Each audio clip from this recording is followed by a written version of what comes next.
Hey, Forrest! Been a long time, huh? It's me, Tomas! Ring any bells? Wow, Tomas! Yeah, I remember you. You were in my class back in high school, right? That's the one! Guilty as charged! Man, it's been what, 12 years? Time flies! Yeah, it's been a while for sure. Honestly, this is kind of a surprise. Not to be rude, but we weren't exactly close back then. What's got you reaching out now? Fair point, I get it. But hey, I've got a reason. So here's the deal. We're organizing a high school reunion this year. I got pushed into being the point person, so I've been hitting up everyone. Oh, a reunion. I hadn't even thought about that kind of thing. To be honest, I've never gone to any of the past ones. Tell me about it. You've been a total ghost. We've had 4 already, man. Every time we'd send you invites, and every time you bailed with some "I'm busy" excuse or something. Thought you were never gonna show your face again. Guilty as charged, but I mean, can you really blame me? My high school life wasn't exactly a highlight reel.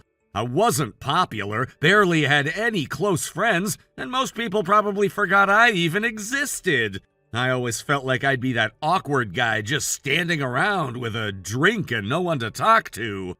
Yeah, I remember you were kinda reserved, bit of a loner vibe, real quiet, always had your head in a book. Definitely gave off that straight A dark cloud energy. But hey, we were all weird back then. You probably turned out fine. Thanks, I guess. I like to think I've mellowed out a bit. Got a decent job, started talking to actual people, developed a bit of social skill. Took some time, but I'm not the same ghost I used to be. That's what I like to hear. See, that's why these reunions are great. We all grew up, changed in ways no one expected. It's cool seeing how everyone turned out, who got hot, who didn't, who became successful, who didn't. Good food, cold drinks, old stories. What's not to like? Yeah, but I don't know. Even if I've changed, the idea of walking into a room full of people who remember me as that weird, quiet guy is still kinda intimidating. Like, what if they still see me the same way? Look, man, no one's gonna roast you or anything. Honestly, most of us barely remember who said what in math class 12 years ago. Everyone's just there to catch up and have a laugh. And you'd be surprised. Some of the people who barely noticed each other back then end up bonding the most now. It's just life. We've all taken different roads. That's fair. I guess I've been carrying around some old anxiety for no real reason. Maybe I've been too caught up in who I was, not who I am now. Exactly, dude. Nobody's frozen in time. You show up, have a drink, maybe reconnect with someone you didn't expect to. Worst case, you eat some free food and leave early. Best case, you actually enjoy yourself. All right. You said it's next month? Yeah, we're aiming for the 3rd Saturday. Afternoon start, probably around 1 or 2 p.m. Venue's still getting finalized, but I'll text you the full details once it's locked in. So can I put you down as a yes? Let me think. I don't have anything scheduled for that day, and you know what? Yeah, screw it. I'll go. Time to stop hiding from my past like it's some cursed relic. There we go. That's the spirit. Forrest finally steps into the light. All right, man. I'll mark you down as confirmed, and hey, don't sweat it. No one's judging. It's just a bunch of awkward adults pretending they weren't awkward teenagers. You'll blend in just fine. I'll be in touch soon with all the info. All right. Thanks for reaching out, Tomas. Appreciate the push. Anytime, man. Talk soon.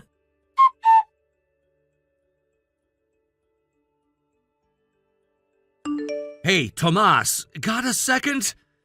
I just got to the venue a little before 3, like the invitation said, but there's no one here. Not a single person. Did I mess up the address or something? Tomas? Dude, seriously?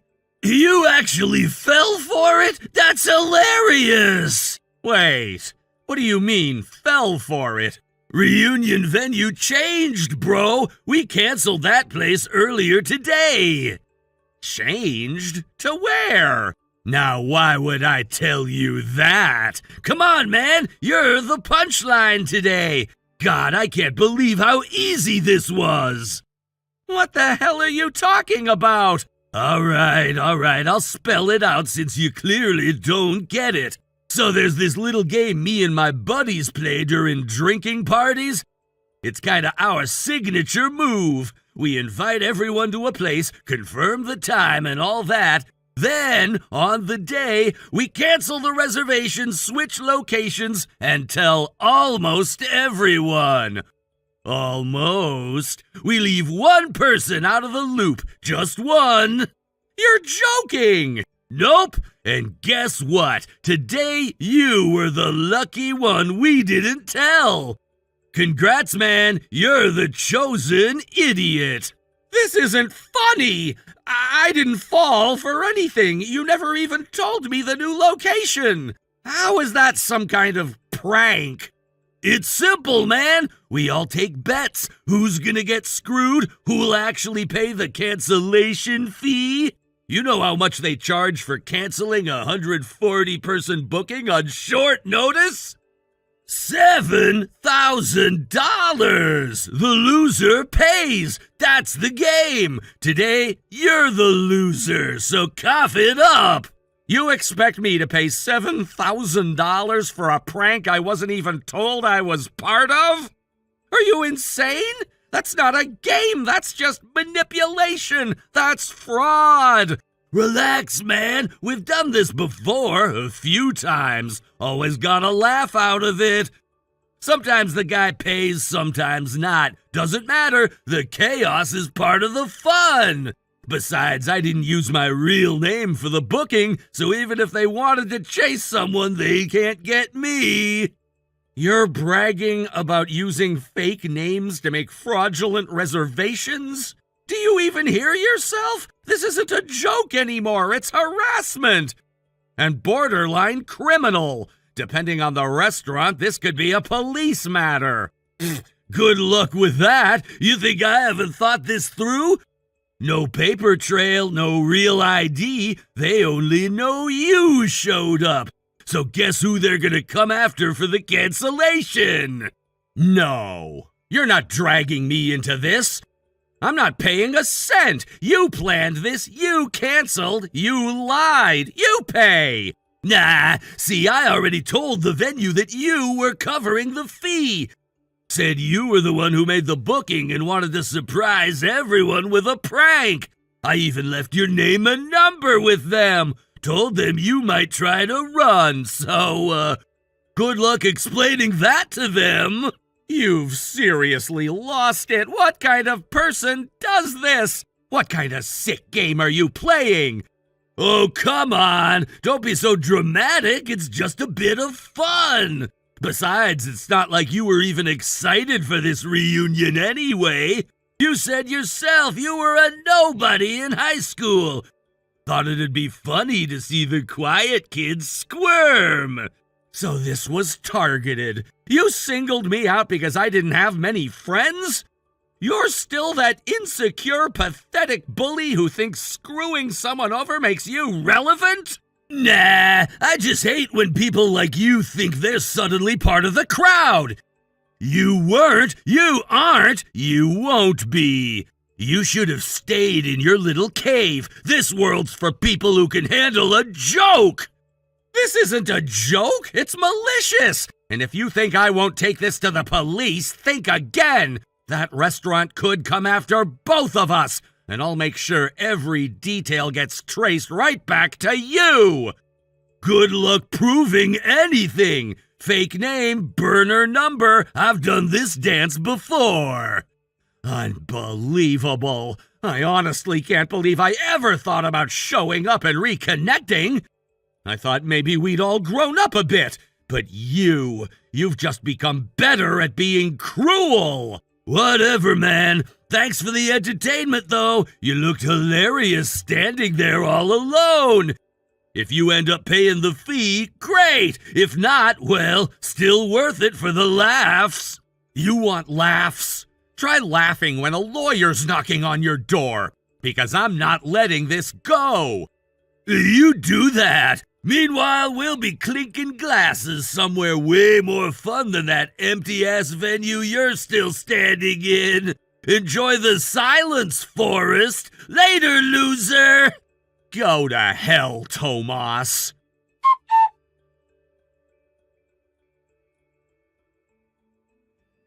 Yo, Forrest, how's that one-man party going? Tell me, did you manage to cough up the money? Over here, we've been partying hard. Real wild night. We're headed to the after party next. You wanna come, or did you spend all your money running from your tab? I'll pass. I've got no interest in joining your little celebration, Tomas. Especially not after what you pulled. Oh, come on, don't be like that. You sulking or something? Look, my bad, okay? $7,000 is a lot of cash to lose on a prank. I get why you'd be pissed, but hey, look at it this way. Bad luck, right? Sometimes you roll the dice and crap out. Actually, I didn't pay a dime in cancellation fees. Wait, what? No way! You're not telling me you skipped out on the bill? Didn't run. I talked with the venue directly and got them to reverse the cancellation. We're still holding the party right now as we speak. Wait, seriously? You're throwing some sad little revenge party with your 4 lonely friends? Let me guess, you're passing the hat around so everyone chips in to cover the costs? How many people showed up to your pity parade? About 200. The hell did you just say? 200. Didn't want all that food and prep from the venue going to waste, so I reached out to coworkers, my boss, some clients, a few college buddies. Explained the situation, asked if they'd pitch in $20 or $30 to keep the night alive, and it just snowballed. Even got friends of friends coming in now. Company execs, friends, spouses, suppliers, everyone's here. It's turned into a full-blown networking event. No way, that's crap. You couldn't organize a lunch, let alone a 200-person party. You're a nobody. Maybe, but I've got connections, like Michael. Met him during my overseas exchange program in college. His family's filthy rich, and he's the CEO of his own firm now. Happened to be in the States for business and doing a little sightseeing, so I invited him. He said sure, then showed up with 50, 60 people. His colleagues, clients, some international partners. Wait, hold up. You went on exchange? You, Mr. Socially Awkward Loner? Pretty sure introversion doesn't disqualify someone from studying abroad. Anyway, the point is it's not some pathetic get-together. It's an opportunity. The kind you couldn't fake even if you tried. We've got professionals swapping business cards like crazy. Might walk out of here with 3 new contracts and half a dozen partnerships. Yeah, right. You're just making this up now. Think what you want, but guess who showed up a few minutes ago? I don't care. Your company's chairman and president. What? You're lying. Nope. Your president apparently knew me, came over and asked, "You're Forrest, right? You and our Tomas were classmates, weren't you?" Said he recognized me from a photo you'd shown around and he wanted to talk. Turns out he's been looking for an introduction to Michael's company. Thought I could help. And? Did you help? Tell me you helped! Nah, I turned him down. What? Why? Are you serious right now? That's my job on the line! Because it's your company. And let's not forget, I was the one who got conned. You tricked me into booking a venue, tried to stick me with a $7,000 tab just for your twisted amusement. Okay, but that has nothing to do with my company. Why take it out on my job? I don't have any beef with the company itself, but I sure as hell don't feel inclined to go out of my way for it either. Besides, when your president kept pressing, I decided to be honest. Told him everything.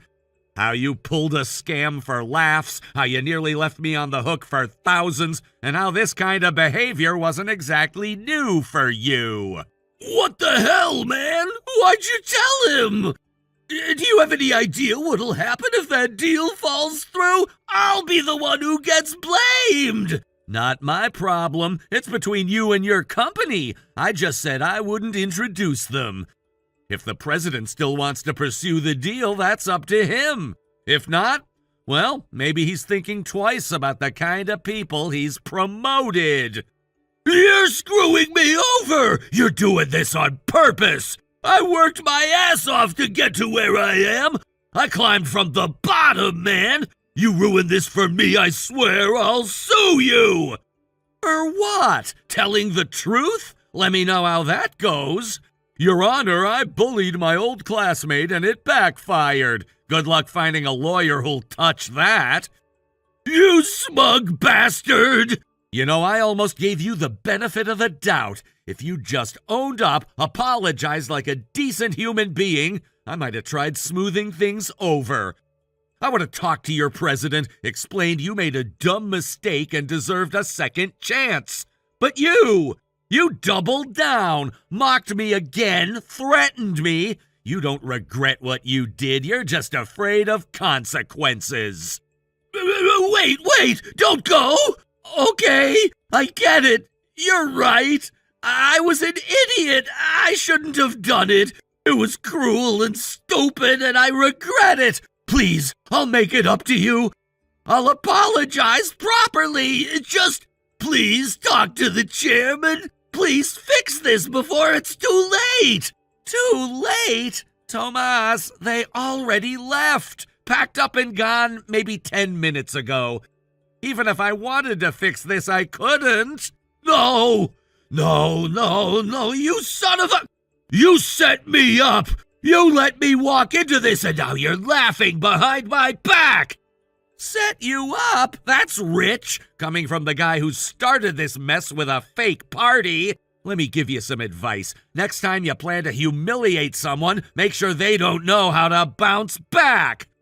You think you won? I didn't come here to win. I came to clean up the mess you made. And I did it with class, integrity, and the support of people who actually respect me. You've got a second-rate after-party and a bunch of plastic smiles. I swear I'll... What? Call your lawyer? Go cry to your boss? Good luck with that. Anyway, we're wrapping up soon. People are starting to say their goodbyes. Meanwhile, I hear your group's heading to a karaoke bar for round 2. Hope it's a blast. Do you think I can enjoy anything now? Guess not. But hey, enjoy the company you keep. You earned it.